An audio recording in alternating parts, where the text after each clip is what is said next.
இன்னைக்கு நான் தியானம் வேற ஒன்றும் இல்லை.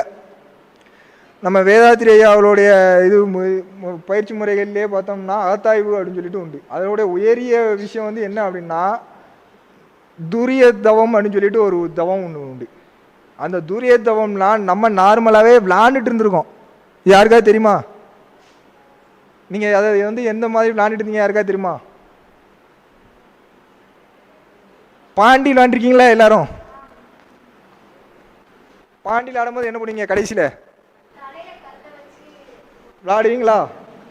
ஒத்த காலை தூக்கிக்கிட்டு கவனம் தவறாம அதை போனோம். அது என்ன பண்ணுது? மனதை ஒருநிலைப்படுத்துது. நம்மளுடைய பாரம்பரியமான விளையாட்டு அது. இது யாராவது மறுக்க முடியுமா? இன்னைக்கு வேற மாதிரி ஸ்டைல்லாம் கொண்டு வந்துட்டாங்க. இன்னும் கூட ஒரு 2 கட்டம் போட்டு நடுவில் கொஞ்சம் சுருக்கி அதுக்கப்புறம் விரிச்சி அப்படிங்கிற மாதிரிலாம் நிறைய கட்டம் கொண்டு வந்துட்டாங்க. ஆனால் அதுவும் நல்ல விஷயந்தான். ஆனால் அந்த விளையாட்டு விளையாடும் பொழுதுமே நம்ம எப்படி இருக்கணும் அப்படின்னு பார்த்தீங்கன்னா ரொம்ப கவனமாக தெளிவாக இருந்தோம் அப்படின்னா இந்த மாதிரி விஷயங்களையே நம்ம அடையலாம். அட்லீஸ்ட் அந்த விளையாட்டு மூலமாவது நம்ம அந்த விஷயத்த வந்து நம்ம என்ன பண்ணணும், நம்ம உடல் ஆரோக்கியத்தை பார்த்துக்கணும் அப்படிங்கிறதுக்காக தான் அந்த விளையாட்டாவே கொடுத்தாங்க. வேற என்ன விளையாட்டுலாம் நமக்கு தெரியும்? நம்ம சின்ன பிள்ளையில நார்மலாகவே என்னென்ன விளையாட்டுகள்லாம் விளையாடுவோம் சொல்லுங்களேன்.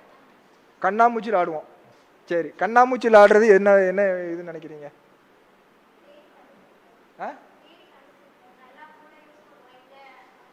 என்ன ஏதுன்னு நம்மளுடைய சிந்தனையை பொறுத்து சுற்றி ஆராய்ஞ்சு பார்த்து நம்ம தெளிவாக யோசிப்போம். அப்போ இதில் வந்து என்ன அப்படின்னா சைக்கிக் எபிலிட்டி அப்படின்னு சொல்லி சொல்கிறாங்க. என்ன சார் புதுசாக இருக்குது அப்படின்னு சொல்லலாம் கேட்கக்கூடாது.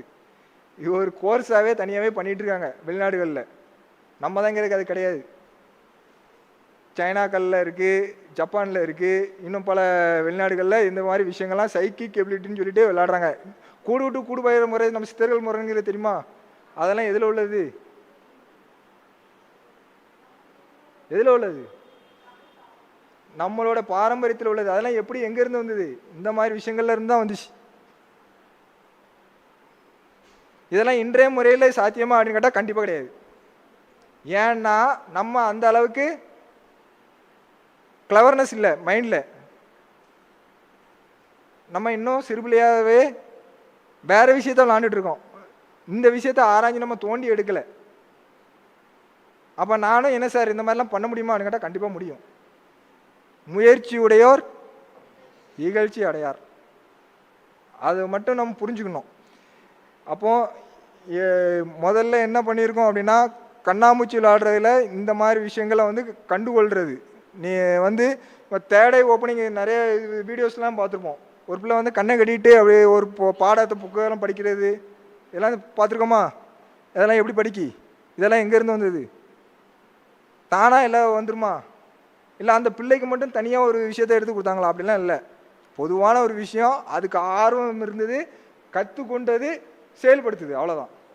அதே மாதிரி தான் இந்த மாதிரி நம்ம எல்லாம் எல்லா விஷயங்களையும் நம்மளால செயல்படுத்த முடியும். விவேகானந்தர் கேட்டார், ஒரு 100 இளைஞர்களை மட்டும் என்னை கொடுங்க, இந்த உலகமே நான் மாற்றி காட்டுவேன் அப்படின்னு.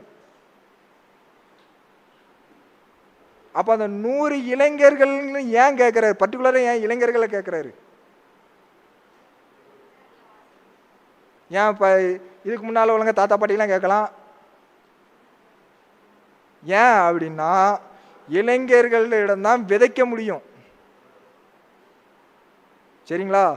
இப்போ எதுக்கு உங்களுக்கு 10 நாள் கிளாஸ் சார் ப்ரோக்ராம் வச்சுருக்காங்க அப்படின்னா இந்த மாதிரி விஷயங்களை வந்து உங்கள்கிட்ட விதைச்சாதான் இன்னைக்கு இது வந்து ஒரு ஆச்சரியக்குரிய நீங்கள் பார்ப்பீங்க.